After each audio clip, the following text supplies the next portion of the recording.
Adrian Ho.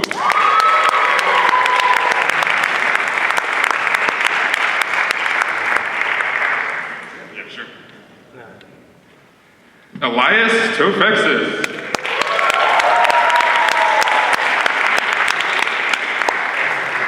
Sure, anyway. Dio Horn.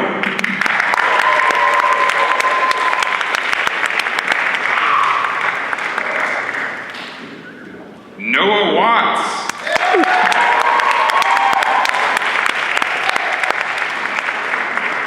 And Roger Craig Smith.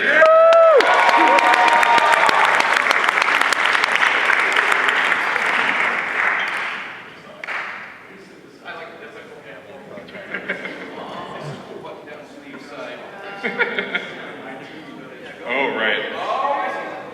Oh. We're pitting one against each other. Okay. All right. Yes, question. Of course. Let's see if I can do this. How's that? Can we see all these pretty faces? Yeah, wait, there's one I can't see. The problem is I didn't want to see the people over here. It's all ruined. There we go. All right. This is your Assassin's Creed panel.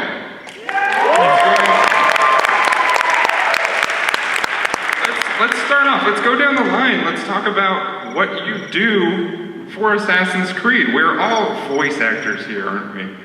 We all do the awesome things. We have fun doing it. Let's start at the end. Introduce yourself and your character. Tell us a little bit about that. Yes, I play Haytham Kenway. It's really amazing what they do with... Hi, I'm Adrian Huff, and I'm Haytham Kenway in Assassin's Creed 3. Noah Watts, Connor Kenway.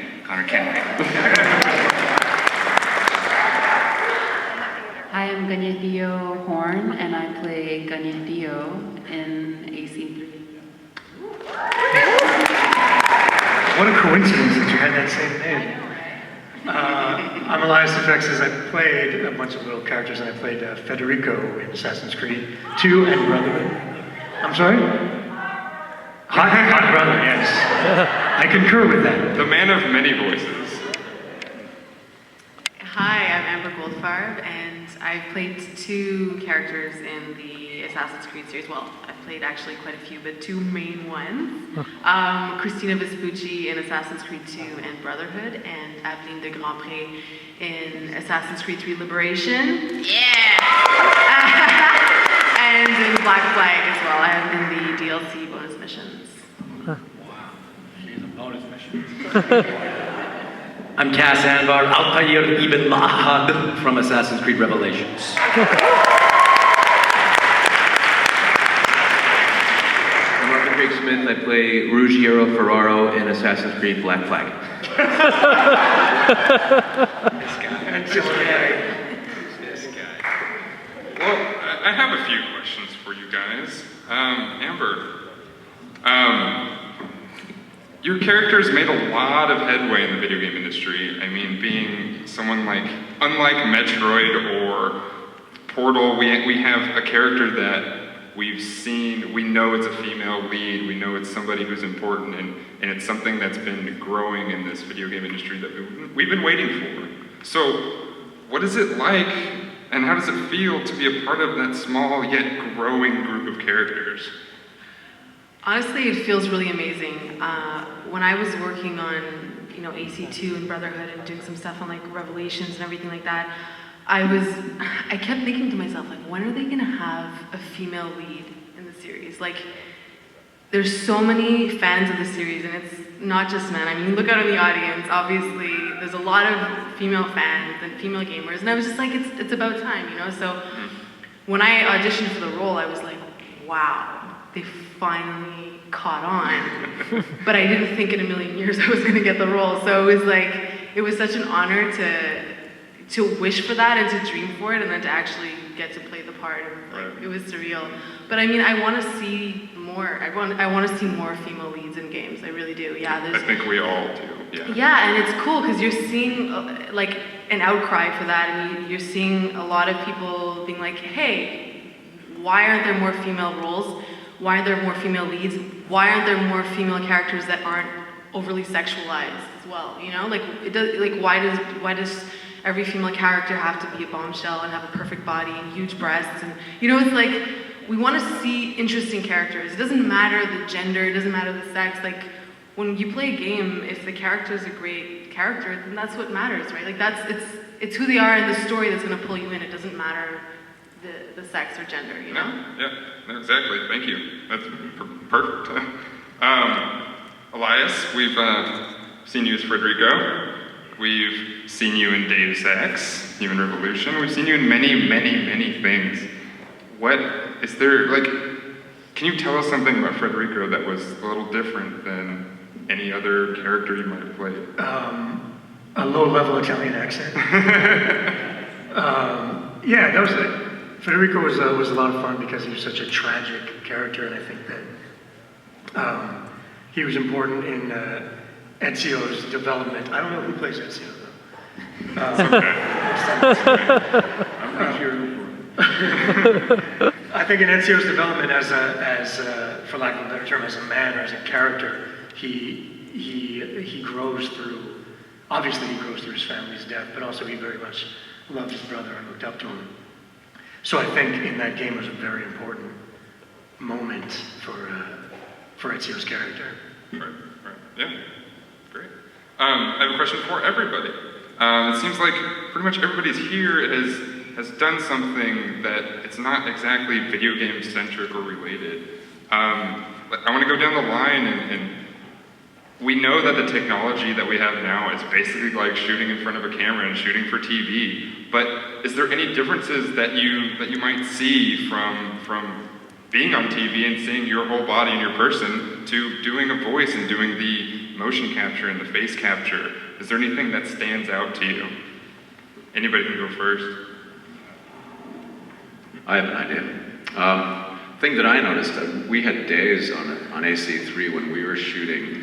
There's one day we had 38 scenes we shot, and that never happens in film. In film, you get like maybe 4 scenes a day, and there's this period of time where the actors get sent away and they have stand-ins stand in front of the camera while they set the cameras and the lights up and they redo your makeup and you read your lines for the next scene. But when you're doing motion capture and you're doing a lot of scenes back to back, you're sometimes picking up a scene and learning it and doing it in that moment. We did that a few times.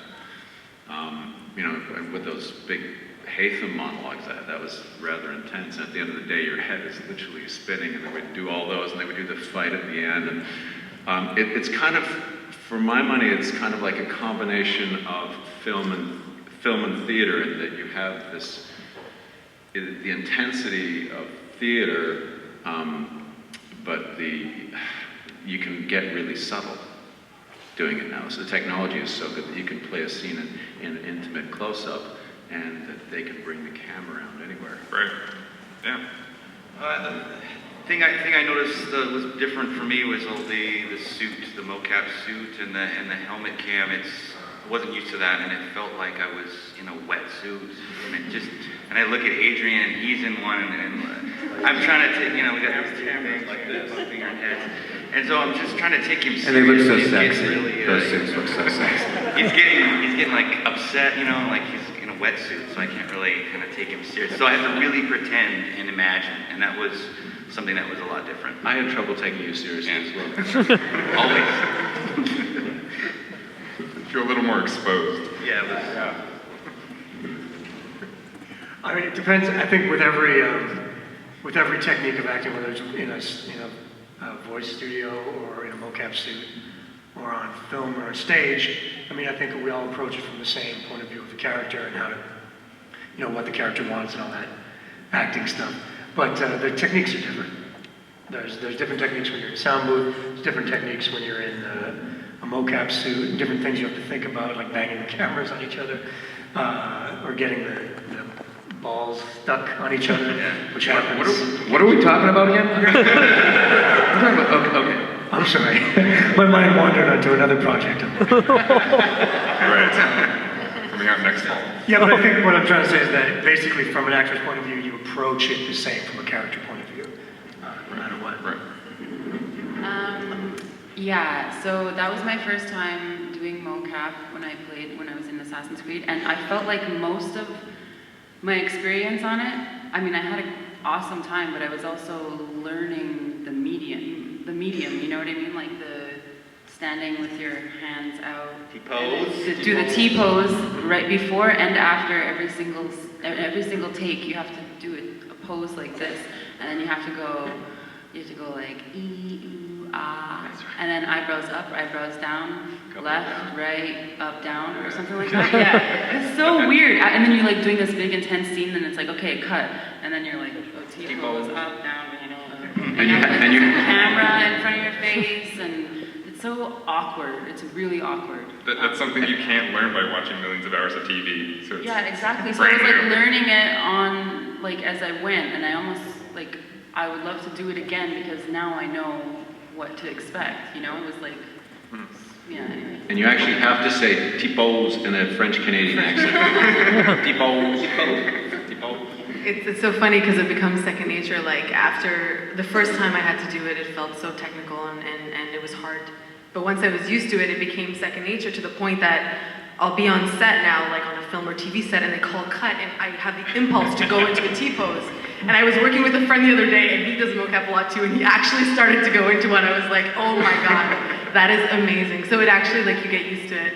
But for me, I think the biggest difference that strikes me from between like doing film and TV and then doing video games is that you don't have the same ownership of your character because it can be multiple actors that are bringing that character to life. You know, like sometimes you do the voice and then another actor is doing the mocap because they hire, you know, like for AC2, there's like, okay, you guys did the voices in LA, and then they had actors in Montreal doing the body. So you're sharing the performance, and sometimes, you know, then they'll have stunt people doing all the stunt work, and then an animator comes and adds another layer. So it's like, sorry, am I talking too loud into this thing? A little bit, sorry, talk so loud. Don't worry, I always speak louder. Yeah, loud is better than too low, eh? But yeah, so it's like you don't, in a way it takes the pressure off because when you're shooting like film and TV, it's like, it's you. It's your face. If you do a shitty job and your performance is bad, it's on you. But if you do a video game, it's so many people that like create your character. Yeah. It's that team's fault. Yeah, exactly. So like, you know, so I think that's a really cool aspect of it, and yeah, that's my story. I just blame Sean. Yeah, that's an inside joke. Oh yeah. I agree with pretty much everything everyone said here. I don't know about everyone else, but I used to do the video game capture back in the day before you actually got to act with other actors together in a studio. 3 years ago. Oh my God. Holy moly. So, like, way back. And that, to me, is the biggest thing. Like, I love what was said earlier about the fact that you can get really intimate because you got a microphone right in front of your face. But at the same time, you know, I don't know about you, but when I was doing ACR, I had like 30 pages of dialogue, and I had 15 pages of grunts. I had to do all these stabs, and okay, now it's a really hard thing, and now you're coming up for air, and like, now it's a hard throw to the ground, now it's a soft throw to the ground. So that's something you don't have to do in film. You also, for me, I didn't get to do anything in ACR with another actor. If I was lucky, I got to see a clip or hear a voice of the guy who played the guy in the scene with me, maybe. Those of you who haven't played ACR Revelations, a little spoiler alert, but there's a scene where Altair has to deal with the loss of his wife. And they had a camera on my face, and I had to go through the entire movement, miming the entire scene, going through a very emotional scene with nobody else to work off of. That's really challenging in some ways, whereas film and TV, you get to work with a set, you get to work with props, you get to work with other actors, and every time you do it, it changes because the guy you're working with gives you something different. Whereas in this case, you're getting only what's in your head. So that to me is the biggest challenge, but bonus is you get do some really, really creative stuff. And I get to play a redneck Irish lieutenant in Halo 4, which I could never do in real life because I don't look like that. So yeah, that's kind of the pros and cons for me. And then T-pose. The months of preparation that it took for me to conjure up the role of Ruggiero Ferraro in Assassin's Creed Black Flag. Film and TV, I don't think you guys spend that much time, but I think it came through in the performance. You see the method that I incorporated into that. No, honestly, the biggest difference in technology for me is that now I'm too short for voiceover roles because I don't do full body mocap because I'm 5'5" and I've literally been told, like, thank God they didn't use you for these certain characters because otherwise you'd have like a 5'5". Well, actually, it would probably mocap more like a portly 14-year-old chubby kid as Ezio. So it's a really good thing I just stick with the voice and let the other pros do the hard stuff. Yeah, but in the end, Roger, you're still fucking Batman. Ruggiero. You are still Ruggiero. But, can I just add something to what Cass was saying about, the technology? Because I've seen, like, the evolution, like, just from most of the work I've done has been at Ubisoft, and seeing the evolution from the games, they've really come to understand that if you don't have the actors in the same room and they're not acting together, the quality of the performances will suffer. And With voice, too. yeah, and the voice too, because like if you're in this recording studio, your choices are limited in the sense that, like, if you're acting a scene full out and you have your environment and you have the other actor, you're gonna play moments differently. You're gonna whisper some lines, and some lines will be more intense, and you're reacting to what's happening. Whereas when you're in the recording studio, like, you're reading the script, you're seeing what the other person is saying. Maybe the director is gonna read the lines for you, and then the other actor is gonna come and do their version, and maybe your versions won't really match, and so it's like, if you want a really strong performance, everybody okay?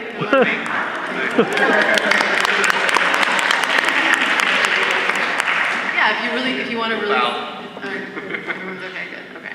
If you want a really strong, believable performance, then having the actors there is the best thing, and that's what they're doing now. They're like flying people for Black Flag. They flew in all of the main cast from the UK. They were like, it was worth that amount of money to have the actual actors in the room together. It's a completely different vibe. Yeah, it's changed so much. Every year they change. Every year it gets better. Every year the technology gets better. It's amazing how fast it's evolved. Yeah. I'd just like to point out that because it's so dark, all I see is kind of like raccoon heads. And it looks like animals are watching us from Every now and then I get a glare of like Very a sword strange. That's or a freaking gun, weird. and I just flinch a little bit. Furry animal convention. I think we're going to open it to questions from the audience. If you want to start right here, we'll get the questions on the right side here. What's your name and what is your question? Hello, my name is Word Sound, and actually I worked with Ubisoft before, back in 2012 at the E3 conference. I was there and I performed as a guest artist for them on the VIP. And also tells me when we go to Montreal and go to the studio, so I know you're talking about how they were devised on everything. So, but it's also fun to meet the whole cast in the game. It's awesome to meet you guys finally. My question for you is that you kind of brushed over it kind of casually, but it's the reason why I actually do like Ubisoft, and that is they're not afraid to deal with race issues. And so my question for the main characters, how is it to play a Native American who had to deal with losing his whole tribe, and how is it for you to play a black woman dealing with slavery? Like, how is that emotionally for you guys, dealing with those issues? Because Ubisoft is known for, like, pushing the boundaries. I think that having a Mohawk main character is a really big win for all natives, not just Mohawks. I mean, it is pretty cool. Oh, yeah. It's really refreshing to see natives up there in the main light. So I think it was an important step for us, and I just wanted to do what I could to make that, to own up to that. And, it was a great honor, and I think that we need more of that. And I'm glad that Ubisoft does that. They always pay attention to a lot of detail and stuff. And when they decided to do a native character, they didn't just decide to make him a generic native. They gave him a tribe. They had him speak language. They they went into all of the culture and the ceremonies that go around that tribe, and that's really respectable of Ubisoft, and I think that's one thing that they do very well. Yeah, it's always like, I was saying, anyways, this morning, sometimes when you hear about like a movie or something being made about, like with native characters or a native story, you're kind of like, uh-oh, you know, like what are they gonna do? How are they gonna like massacre it? And with Assassin's Creed, I was just so blown away at the attention to detail, the costumes, the sets, like the longhouse, you know, it was amazing. And the language, they had my cousin actually translated everything, and he was in the studio, in the voice studio, helping all of us with the pronunciation and everything. And just the fact that they did that, you know, they weren't just like, oh, here's say, like they didn't turn it into English, you know, if the characters were speaking to each other, then they spoke Mohawk. And so, yeah, it was like an honor to be a part of it.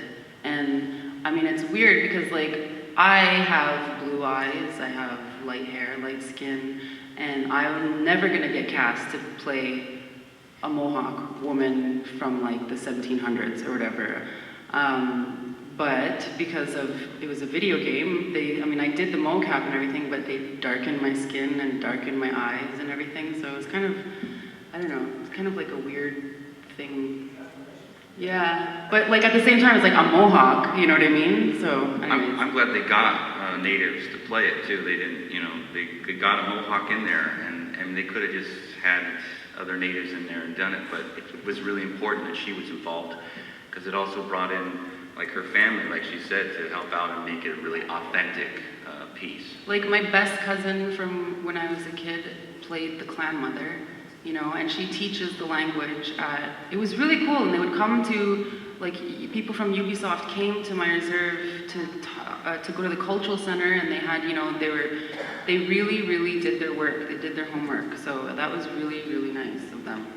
So also too, like, what about, you know, for the lady playing the African American lady as dealing with all slavery? Because Black Flag, by the way, I had finished it. I love the storyline. So if you people who hated it, you're missing out. But with Black Flag, it really focuses around that whole like slave trade era. How was that for you dealing with the whole slavery and having like, especially like, you know, now not only a female role, but a black female role? Like, how was that for you? Yeah, well, I mean, like I said before, I didn't expect to be cast in the role because clearly I'm white, and you know, at the audition there were black girls auditioning, and I figured, okay, for sure they're gonna go, you know, with a black girl, because this character, you know, there's fewer roles for black women and everything like that. But in the end, you know, they got a lot of criticism for that, of course.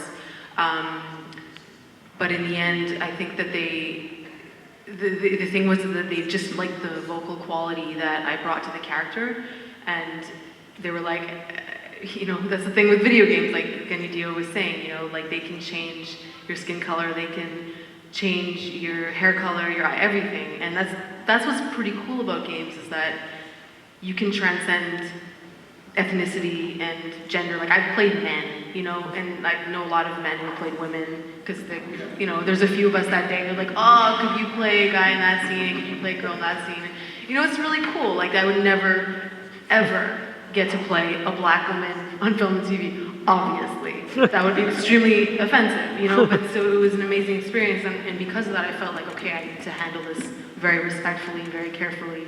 And I was, you know, I was really glad that they did, and I was really glad that the game did well, and then they made the HD version, because it started just for PS Vita, right? And then they were like, oh, we're gonna bring her character back for Black Flag. And then they, with Adewale and Black Flag, they made Freedom Cry, and people love it. And it's just like, I think for me, the most important thing is that these stories are being told, because if history is not told, and if these stories do not get passed down, even in popular culture, they're forgotten.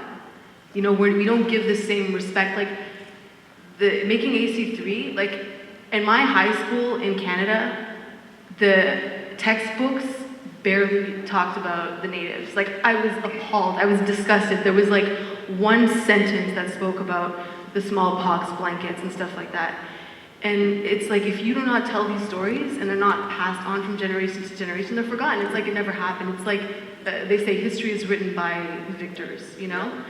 And so it's like the fact that these stories are told about minorities in our society that have very important stories to be passed on, you know, it's like I'm really glad they did. Like it really touched me. No, it's quite obvious too, because like I said, like playing the games, and I was reading reviews, everyone was like, oh, AC3 sucked, and, you know, Black Flag was terrible. But I was like, no, this is actually like coming from, you know, as a nerd, you know, person of color, to see those stories portrayed, not only done right, but done in a way to where you, like, you know, understand the history of, you know, of the Native Americans, history of, you know, Black people, but it's done right. And you're not, like, well, like you said, it's not like just washed over, oh, he's now Black guy, now white, Connor's now just, you know, white guy. You made him a real character, and for that, I think you got so much for taking the time to actually study, to learn, to say, you know what, let's actually pay attention to the details, so that way, you know, more Black people, more Native American people who are gamers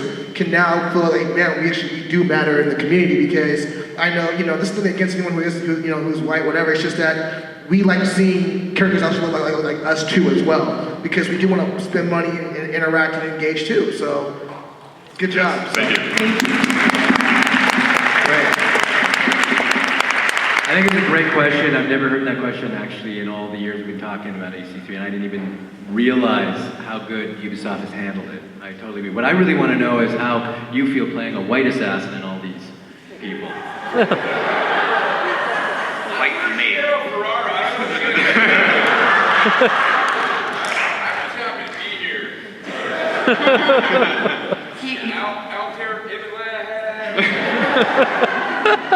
That was Darby's little Easter egg in AC4 and we purposely butchered every single assassin's name for that because we thought it would be funny. Like Enzio Auditore did Firenze, you know, all that stuff. Yeah. Now I feel super guilty playing an Italian assassin, because I'm actually Dutch. Well, to speak on the skills that Ubisoft looks for and the amount of work they put into it, this cast is full of trilingual and bilingual cast members that you bring in that soul and that feeling that I think we can all agree they did a wonderful job. And yeah, they've done their homework. I congratulate Ubisoft for everything they've done. Okay, next, what's your name and what is your question? My name is Jeff, and first I want to thank all of you for coming to SacAnime. We really appreciate you being here. And congratulations on being part of such a successful franchise. I want to go slightly off topic. I have a question for Cass.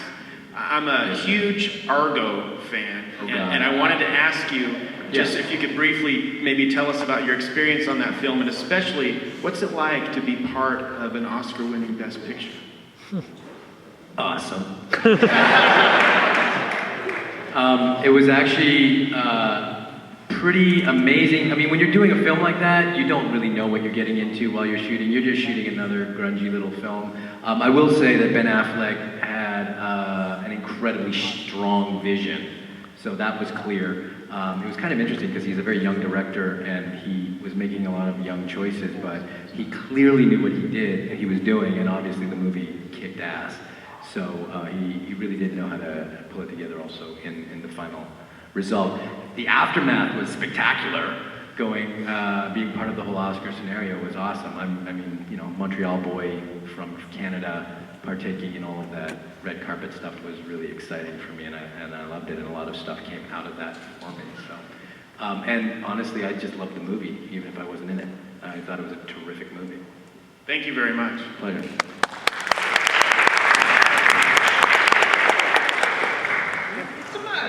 It's me, Mario. Hello, nephew Ezio again.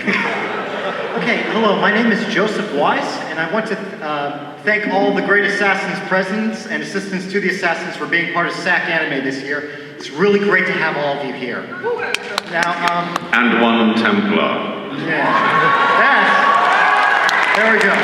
You see, I'm still trying to pick up the lingo of the game because, unfortunately, I'm a latecomer to the game because when the first Assassin's Creed came out, I was only 16 years old, and my parents were very much by the book. It's rated M, you can't play it. But I was allowed to play Half-Life, so I don't know how that works out.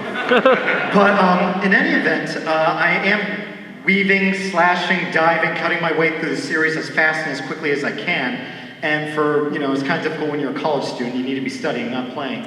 So with how much I've been able to grab from the games by quickly playing them and then watching playthroughs of some of the other games, what really fascinates me about this series is that this is a video game series that primarily focuses on history, even though they take great amounts of liberties in portraying said history. But still, it fascinates me so, and I actually want to ask all of you individually, if it was left to your power, where would you have an Assassin's Creed game take place, and what time period? Space. Yeah!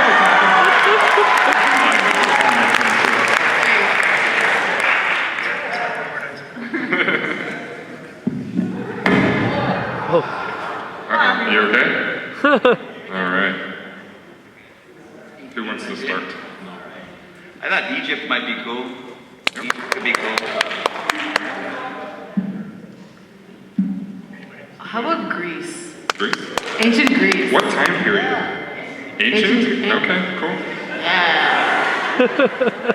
Like Greece, like last year. Yeah. Can we go shoot it right now? I would love to see something done in the samurai times. I agree.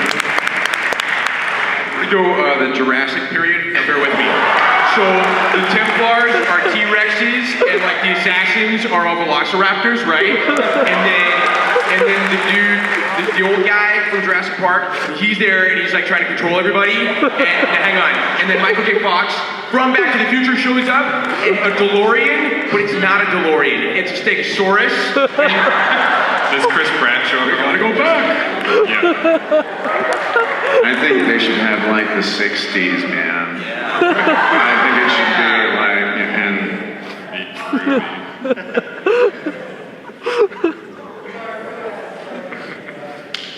Great question, thank you.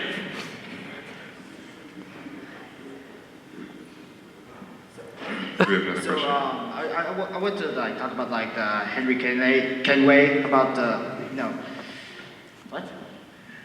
What? Henry Kenway, yeah. Nathan Kenway, Yeah. Henry Kenway, by the way, is Hatham's slightly autistic cousin. But yes, So yeah.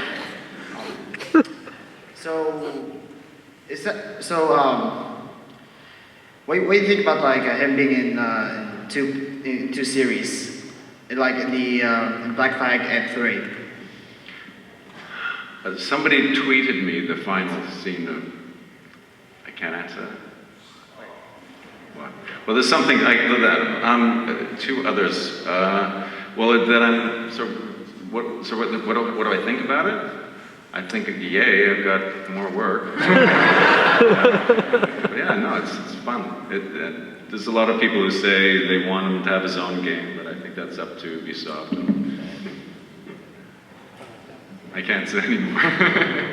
Otherwise, I have to give away my other kidney. It's probably great. It spans across 2 different timelines, and I think, yeah, it's pretty good. Hey, them rocks. Thank you. Who said that? Hi, what's your name? My name's Eric, and is it alright I can ask a non-serious question? Of course. No, it has to be dead serious. How would a love triangle between Connor, Ezio, and Altair go? Say the love triangle? Love, okay. Go ahead, take that one. I think to get the question correct, is this a battle between all 3 of them? Are you talking about with or without hitting blades? What? Just check. I just want to be clear. What? With or without hidden blades?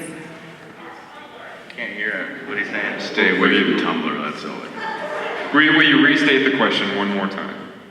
It mainly focuses on Connor, yes, but Ezio and Altair are going for Connor, and Connor's having a hard time choosing the two. Okay.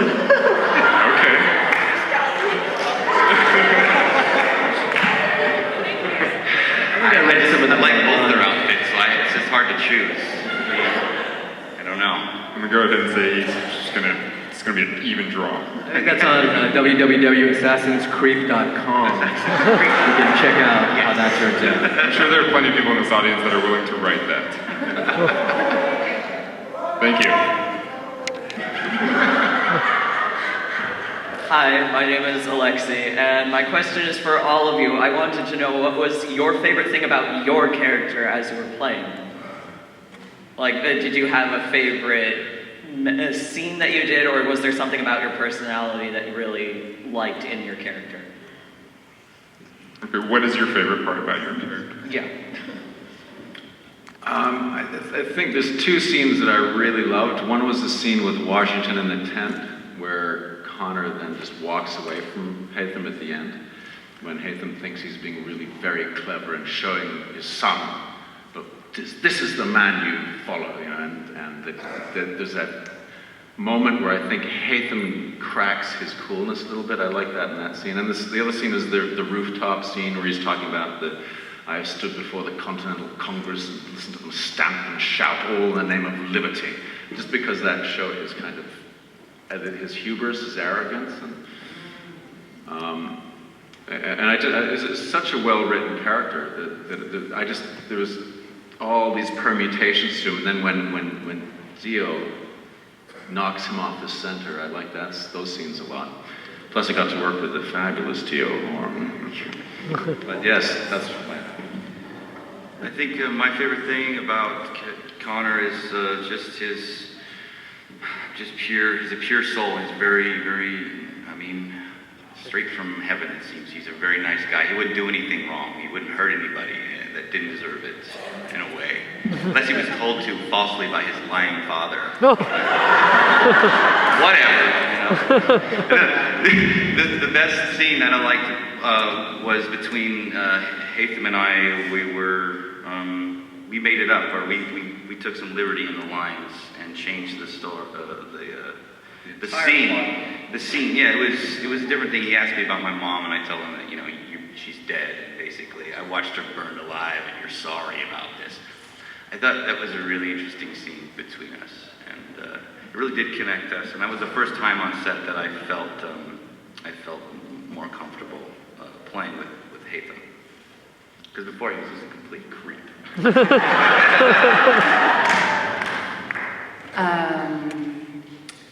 I really like my character's name. No, I actually like the scene where she first meets Hatham and they put in their what? Snow. Yeah, in the snow, and she's like says her name, or I say my name, and then you try and say my name, and then I'm like, no, just call me Dio.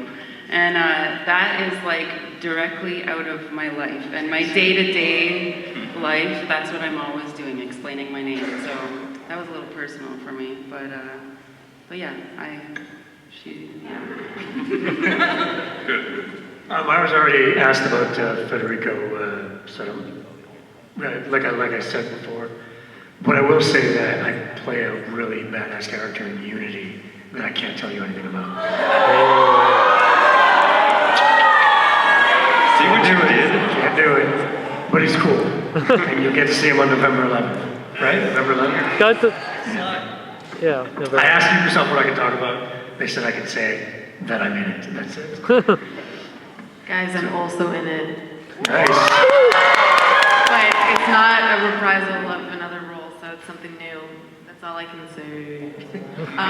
Okay, this is not deep at all, but my favorite thing about my character once I played the game was that I could pet dogs. How cool is that? Who doesn't love that?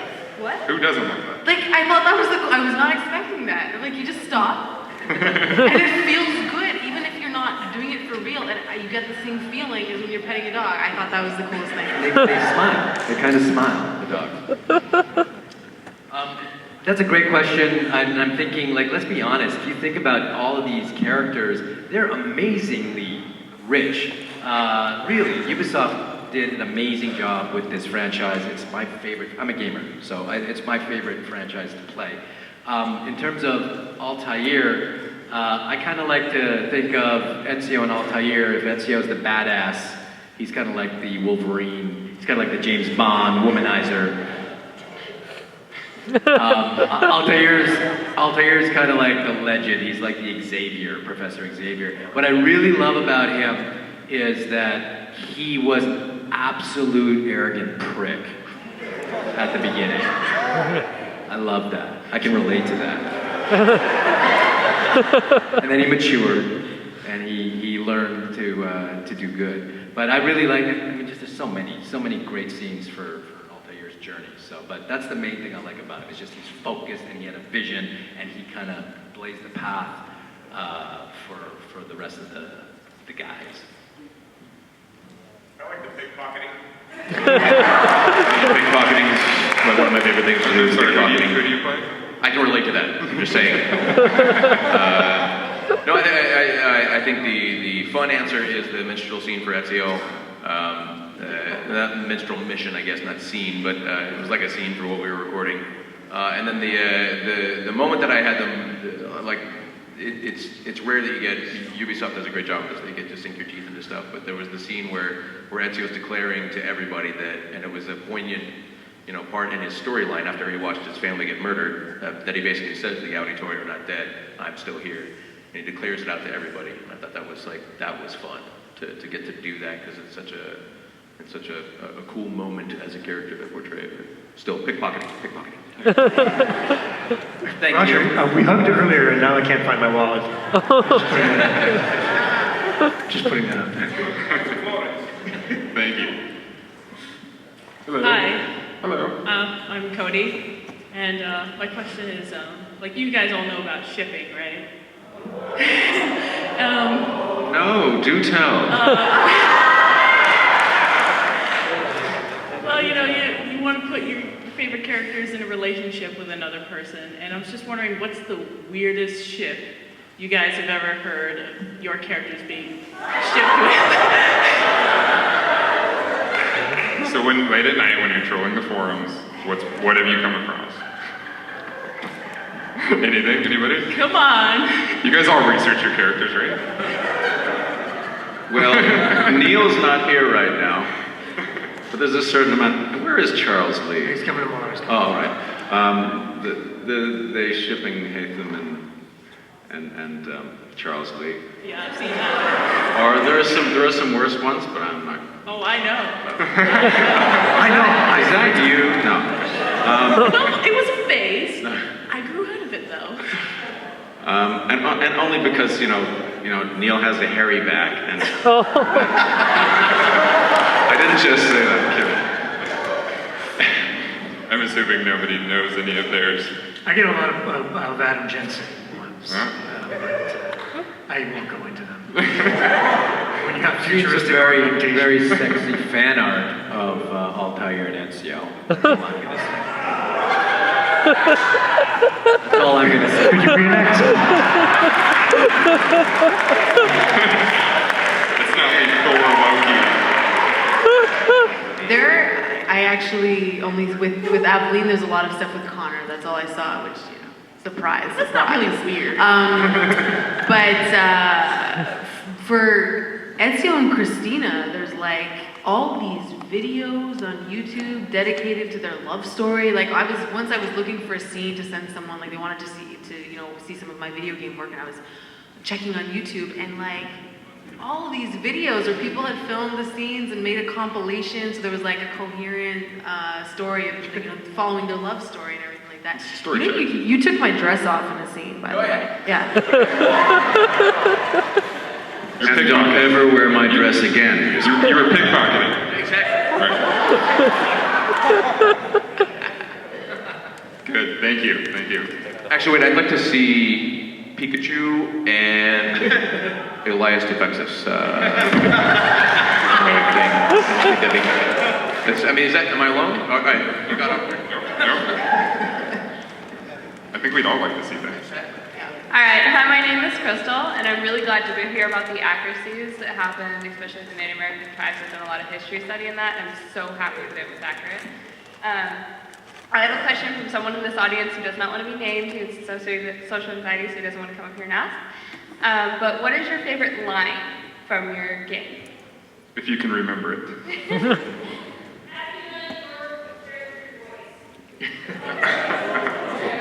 I think we found her. Very stealthy. That was very stealthy. I don't know. Go ahead. Do I have to be first? Or okay. I think it would be the only difference, Connor, between those you aid and myself is that I do not feign affection.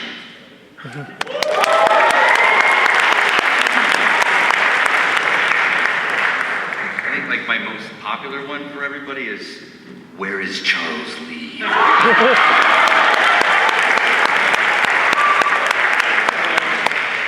I think mine was, what are you, touched in the head?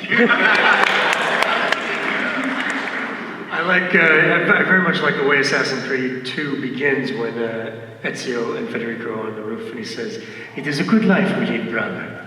And then Ezio says, "Yeah, that's right. And may it never change us." And then the game begins. And then he hangs himself.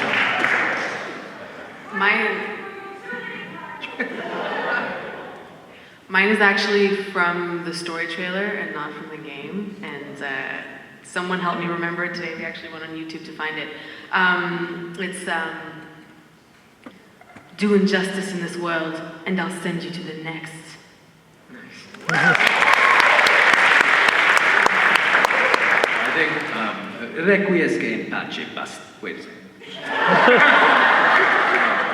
No, my favorite, and I don't want to sound like, I don't want to say it because it's my favorite line, because then it's going to make me look like a little bit of a wuss, but it's no man should go through life without knowing some kindness, which is the one I feel. But to balance that goes, you'll never leave this place alive, traitor.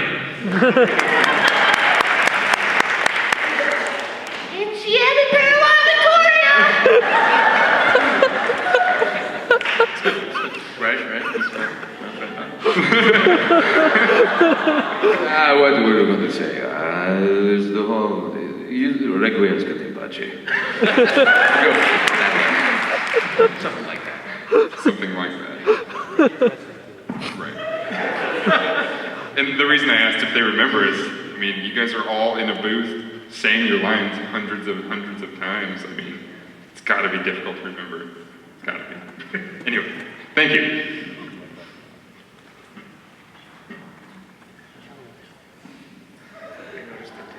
Hi, my name is Simone, and it's kind of a question for everyone on the panel. For all of you guys that have, even played like a minute scene, which I know all of you guys have played in more than one game probably, do you guys think you guys kind of created like a pseudo family between the cast and between, the gamers who played the game and, all those people? I definitely think that gamers are a special breed, and I don't mean that in a bad way. I mean that. I mean it's very cool. When you really step back and you look at it, when I go and talk to somebody who doesn't know about games, and I say, yeah, so I did this game, and now I'm going, fly down to Sacramento to go do a convention. Like, what? There's that many people who are that crazy about a game that they're going to come? Yeah. And I played a really tiny character in comparison to everybody else on this. And it's crazy. I'll go do a convention and someone will come up, a lot of people come up to me asking me about Adam Jensen and things like that, but then an extreme amount of people will come and talk about Federico. And I'm like, I'm barely in this thing, man. But it's not because of me, it's because they love these games. So I have a relationship with fans of the game. Definitely. Anybody else? You were really charming as Federico. I think like it was a very memorable character. I mean it. Yeah, I think we have lots of video gamers who like the big characters. Then you have those who look in the background and you see these support characters and you see how important they are to the story and they really appreciate everything. I think video gamers are a very special breed too, and I mean that in a bad way. Well, Cass, you are a video gamer yourself. But I am a video gamer, so I'm allowed to say that. No, I'm just kidding. What I will say, because I'm sure Roger's done and other people have done other games other than the Assassin's Creeds, having done Halo and Call of Duty and a few of the games that haven't come out yet. I have to be honest, Assassin's Creed fans and game players are completely different than gamers who are focused on Call of Duty or Halo or anything like that. The Assassin's Creed fans, I really love them because anyone who loves Assassin's Creed loves story, loves layers, loves textures, loves intelligent, intricate puzzles, and like they're really, really smart and they're creative, and a lot of them are a little bit crazy. Because they love the history, they love the philosophy, they love the creed and the mantras and all the huge amount of research and backstory that Ubisoft has put into it. You guys eat it up and spit it back out like tenfold. It's amazing, and you know, there's only so far you can go with Call of Duty and Halo in terms of backstory and history and all of that. So Assassin's Creed truly are an amazing family, the fan base there, and I love every one of them except for the person that tried to stab me in the back with a blade. The pickpocketing. Right. Makes sense.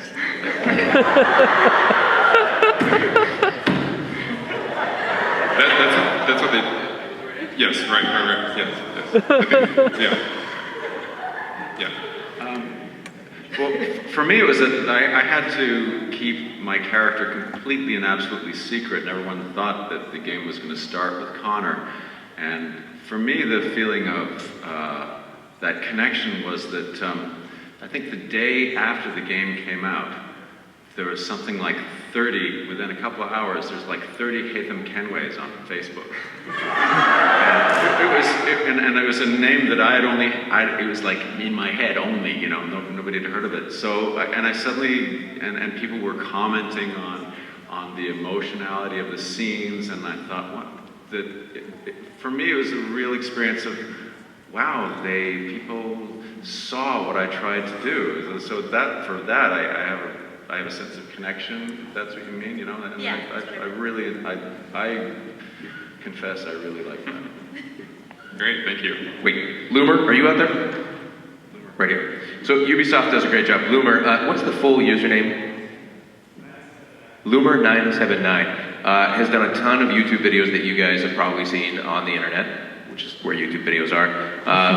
And Ubisoft has been hugely helpful in creating that and helping him create a lot of these videos. And Ubisoft as a company has done such a great job, I mean, to answer it seriously, which is rare for me, that they've done such a great job of understanding that you guys are so passionate about this franchise and making sure that it's celebrated, you know, on your ranks. And guys like Loomer that do these videos and Ubisoft helping them make these things is absolutely a family. And it's awesome that we all get to come here on a weekend like this and celebrate this thing that we're so passionate about with you guys, because Ubisoft makes those things happen. They don't say like, no, you can't go out there unless you get our approval. It's like they really get it as a company and have facilitated this type of an event. So it's great that, you know, that they are supportive of it as well, which is, yeah, we definitely feel that connection. And guys like that help as well.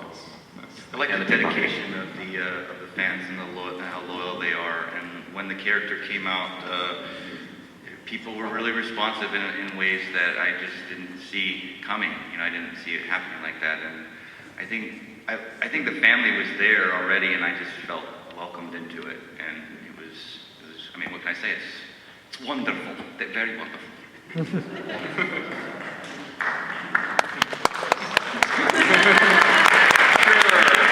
many questions? We have 2 questions left? Okay, can we make them really quick? Say them at the same time. Hi. So first of all, I just wanted to say thank you to you guys and to Ubisoft. If it wasn't for you, I would not have actually found out that I have a deep love of history, and I wouldn't have found out what I wanted to become as an adult. So thank you guys. And anyway, so my question was, I was wondering if I could get some family banter between Haytham and Connor and Zio and Federico and Ezio. Which one of you is using my toothbrush? How many times do I have to tell you to clean your room? Well, you burned it down, Father.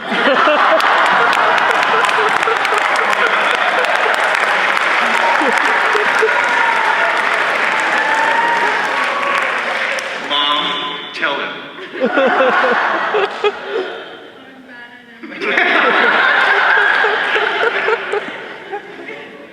What? Who, me? No, I've turned, apparently I forgot how to do, I've turned Federico into Mario. Hey, Ezio! Why you not step on the Goomba?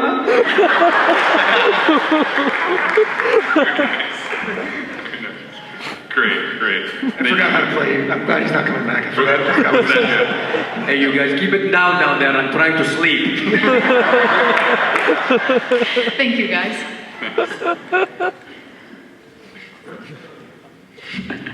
Hello, my name is Zachary. This is just for our two ladies of the Creed. With regards to Unity and the whole media scandal about how you can't co-op as a female character, how do you feel about that?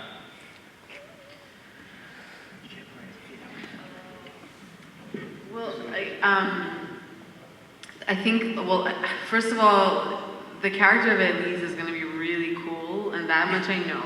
So I understand why the people are really frustrated that she won't be playable in all capacities. I totally get that. It's something that is hard to speak to because it's kind of like, I don't feel that I have enough information to give a good answer because I know that there's so many things that go on behind the scenes in terms of how it's made. And like I know, for example, for my character, for Aveline, they didn't redo all of the stunt aspects of the assassin. They recycled it from the previous game. So it was essentially a man who had done it. And you know, perhaps, like I'm just speaking hypothetically here, but perhaps if they had done it with Elise, because every game is getting better and better, right? Like the quality is getting better, and they would have had to have, I'm guessing, they would have had to redo everything with a female, to fit the female avatar. Like I said, I'm not an expert on this. You need someone from Ubisoft to explain it. Some things like when you have to put together a multiplayer section, it's like something that the fans want, you have to put it together. Just don't always have time to put, like you're saying, to bring another actor in, to bring another mocap person in. It just, sometimes it doesn't happen. It doesn't mean that it's not being planned or something might not come in the future, but some things just have to wait. Yeah, and you know what, like, it's so good that this happened and that people are being so vocal about it, because if you're vocal about it, they're gonna change it. You know what I mean? So now they know, it's loud and clear. Next game, I would really hope that is going to be, something that they look at and that they reevaluate that, because women want to be able to play women assassins too, and maybe men want to be playing women. It's just like, or not even necessarily assassins, but just give them a range of characters that you can play, and in that range have different sexes. Yeah, we want options. Yeah, give them options. Come on. Thank you.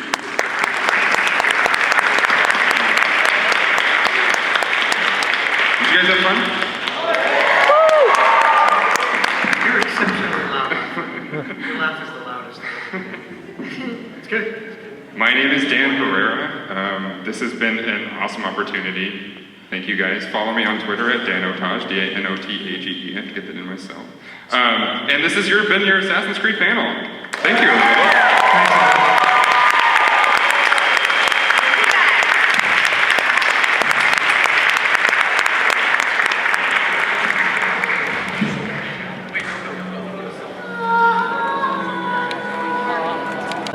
Either one of you know where the Smithsonian is?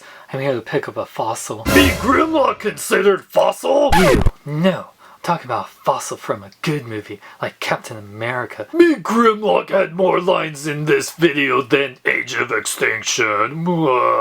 That's hilarious.